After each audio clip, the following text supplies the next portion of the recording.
BJP सरकार की तारीफ। कार्यकर्ता सम्मेलन में बेटे जावेद अहमद के साथ दिखाया शक्ति प्रदर्शन। मेवात के विकास को बताया प्राथमिकता। कांग्रेस विधायक मोहम्मद इलियास ने क्रॉस वोटिंग पर तोड़ी चुप्पी। कहा, जब पकी खीर मिल रही है तो इस्तीफे की क्या जरूरत। आप देखें मेवात से लियाकत अली की रिपोर्ट। हमारे चैनल को सब्सक्राइब जरूर कर लीजिएगा। आपको बता दें कि नूंह जिले के पुनहाना विधानसभा से कांग्रेस विधायक मोहम्मद इलियास ने मंगलवार को पुनहाना अनाज मंडी स्थित अपने कार्यालय पर आयोजित कार्यकर्ता सम्मेलन में पहली बार खुलकर राज्यसभा चुनाव में हुई क्रॉस वोटिंग पर अपना पक्ष रखा। सम्मेलन में उनके बेटे जावेद अहमद भी मौजूद रहे। इस दौरान विधायक ने शक्ति प्रदर्शन करते हुए कार्यकर्ताओं के बीच कई राजनीतिक संकेत दिए।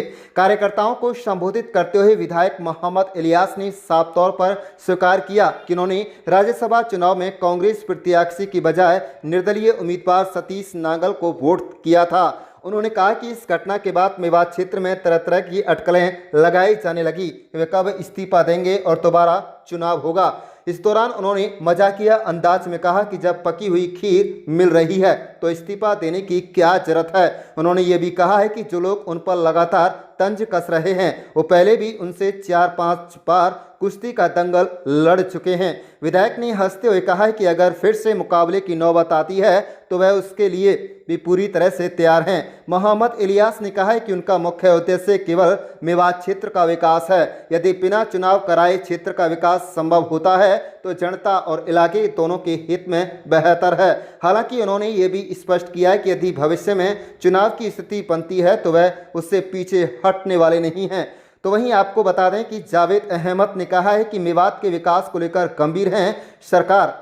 तो वहीं विधायक के बेटे ने जावेद ने कार्यकर्ताओं को संबोधित करते हुए कहा है कि हाल ही में उनकी मुख्यमंत्री नरसिंह सैनी से मुलाकात हुई थी। इस दौरान मेवात क्षेत्र में शिक्षा, स्वास्थ्य, रोजगार और औद्योगिक विकास जैसे मुद्दों पर विस्तार से चर्चा हुई। उन्होंने दावा किया कि मुख्यमंत्री मेवात के विकास को लेकर गंभीर हैं और आने वाले समय में क्षेत्र के कई बड़ी योजनाओं की घोषणा की जा सकती है। जावेद एडवोकेट ने कहा है कि लंबे समय तक कांग्रेस को समर्थन मिलने के बावजूद मेवात अपेक्षित विकास नहीं कर पाया, लेकिन अब उन्हें उम्मीद है कि वर्तमान सरकार क्षेत्र में विकास को नई दिशा देगी। और इस दौरान इलियास मोहम्मद और जावेद अहमद दोनों ने खुले तौर पर भारतीय जनता पार्टी और मुख्यमंत्री नरसिंह सैनी के समर्थन के संकेत दिए। साथ ही साथ मेवात में मुख्यमंत्री की एक बड़ी और ऐतिहासिक रैली आयोजित करने की तैयारी का भी ऐलान किया गया।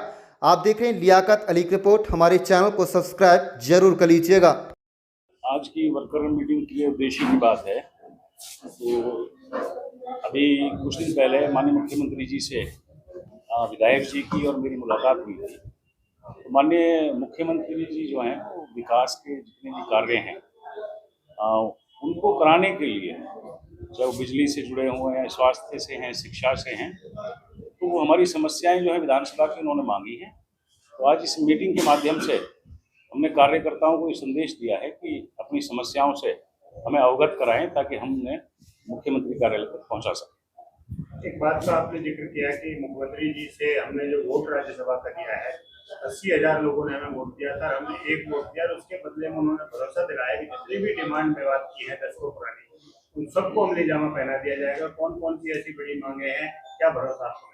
देखिए, जहाँ तक मुख्यमंत्री जी के विश्वास की बात है तो मैं आपको बताऊं, ये कड़वा सच है कि मेवात इलाका पिछले 70 सालों से 75 सालों से कांग्रेस पार्टी को वोट देता आया है और इस 75 साल में 45 साल कांग्रेस पार्टी का राज रहा है।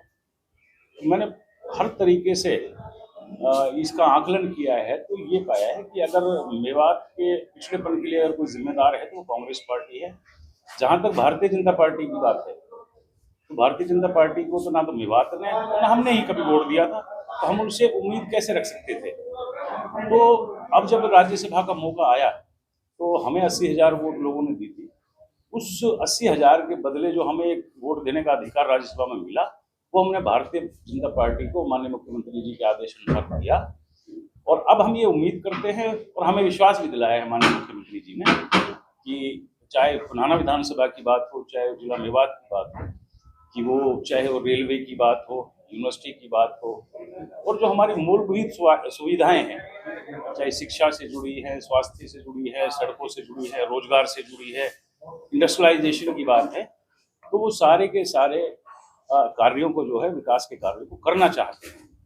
तो इसी के लिए हम लोगों ने वोट दिया है और हमें विश्वास है माननीय मुख्यमंत्री नायब सिंह सैनी जी की बातों पर, और हमारे जो आदरणीय माननीय खट्टर साहब जी थे, उन्होंने भी बड़ी दिलचस्पी पहले से वो दिखाते रहे हैं और अभी भी उन्होंने मेवात के प्रति विकास के मामलों में बड़ी दिलचस्पी दिखाई है। तो हम उम्मीद करते हैं कि आने वाले समय में मेवात जो पिछड़ा हुआ था वो विकास के पटल पर आगे बढ़ेगा। रैली कब तक? भ्रष्ट अधिकारियों की जो बात चली है यहाँ पे मंच पर लोगों ने आवाज उठाई है, ऐसे अधिकारियों के आप जो बरसों से जमे, हम क्या करेंगे?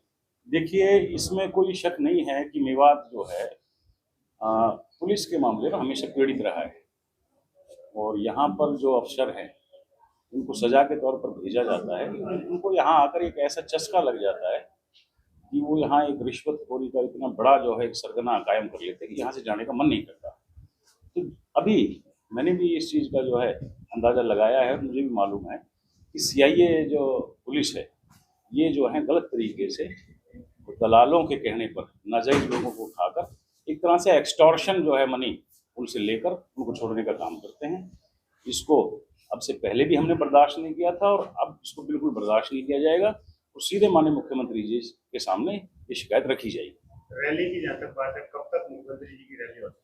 देखिए, जहाँ तक रैली की बात है, मुख्यमंत्री जी खुद बड़े जो है उत्सुक हैं, आतुर हैं मेवात आने के लिए। तो मैं ये मानता हूँ कि अगले 1 महीने के अंदर में मुख्यमंत्री जो है मेवात के अंदर आएंगे और इंशाल्लाह एक ऐसी रैली ऐतिहासिक होगी जो मेवात में आज तक ना तो हुई है और ना होगी। अब से पहले जितनी रैलियों की बात है उसमें भी हमारा ही रिकॉर्ड है और हम अपने रिकॉर्ड को कायम करके एक ऐतिहासिक रैली माननीय मुख्यमंत्री जी की फुलाना विधानसभा में करवाएंगे। चौधरी साहब का इस्तीफा देने की चर्चा है, वापसी चुनाव लड़ने की चर्चा है, बड़ी है, लगातार लोग चर्चा का विषय बना हुआ है, क्या कहेंगे? देखिए, जहाँ तक इलेक्शन लड़ने की बात है, जैसा कि माननीय विधायक जी ने, मेरे वालिद साहब ने अभी कहा, इलेक्शन लड़ना ना लड़ना ये मकसद नहीं है। हमने ये निर्णय जनता के ऊपर, माननीय मुख्यमंत्री जी के ऊपर छोड़ा था। आज हमारी जनता ने भी जहां इस बात को समर्थन देकर, अपना प्यार देकर ये कर दिया कि मंत्री जी चाहे स्वयं फैसला लें, चाहे माननीय मुख्यमंत्री जी फैसला लें, तो इसका फैसला जो है, हम तो सिर्फ काम चाहते हैं, लोगों की सेवा करना चाहते हैं। इलेक्शन लड़ना और वो हमारा मकसद नहीं है। हाँ, अगर सरकार चाहती है और कार्यकर्ता हमारे चाहते हैं तो इलेक्शन लड़ने को भी तैयार है, इस्तीफा देने को भी तैयार है। अब ये तो कार्यकर्ता तय करेंगे या मुख्यमंत्री जी तय करेंगे। तो कांग्रेस से अब पूरी तरह से मोह भंग हो चुका है। देखिए, जहां मोह भंग होने की बात है, मेरे मोह भंग की बात है, पूरे हिंदुस्तान से कांग्रेस का मोह भंग हो चुका है। कांग्रेस पार्टी ना रहकर एक कलह का घर बन चुका है और इसमें तो हर कार्यकर्ता पीड़ित है। वहाँ इतनी ज़्यादा पार्टीबाजी है कांग्रेस के अंदर ही, हर आदमी को तीसरे दिन अपनी वफादारी साबित करनी पड़ती है। तो जहाँ इतने गुट बने हुए हैं तो शायद हम ये उम्मीद नहीं कर सकते कि आने वाले समय में कांग्रेस को ये जनता मौका देगी। आज की जो आपकी वर्कर मीटिंग की, बीजेपी और RSS के जो कार्यकर्ता हैं वो इससे दूर थे, क्या कहेंगे? देखिए, जहाँ तक बीजेपी और RSS के कार्यकर्ताओं की बात है, मैं आपको अवगत कराना चाहूँगा कि हमारा लगाव तो पहले से ही बाजार के लोगों के साथ रहा है। प्यार प्रेम हमारा बाजार के लोगों के साथ रहा है। वो चाहे किसी भी रूप में पार्टी के वहाँ रहे, हमें वोट भी उनका मिलता रहा है और समर्थन भी पहले से ही मिलता रहा है। लेकिन आज का जो मामला था, ये हमने अपने कार्यकर्ताओं को बुलाया है। हम एक विधिवत तरीके से पार्टी को ज्वाइन करेंगे आने वाले समय में, और जितने भी, चाहे वो RSS के कार्यकर्ताओं की बात हो, भारतीय जनता पार्टी के कार्यकर्ताओं की बात हो, हम पहले भी उन्हें मान सम्मान देते आए हैं और हम आगे भी उन्हें बराबर का मान सम्मान देंगे, हमेशा अपने साथ लेके चलेंगे। और पार्टी के किसी भी कार्यकर्ता को हमसे किसी तरह से भयभीत होने की जरूरत नहीं है। हमसे उन्हें प्यार मिला है और प्यार ही मिलेगा। जब माना जाए कि यहाँ विधानसभा में, हम मानना नहीं, यकीनन माननीय मुख्यमंत्री जी बड़े उत्सुक हैं और उनकी बड़ी चाहत है कि मेवात को विकास के पटल पर लाया जाए।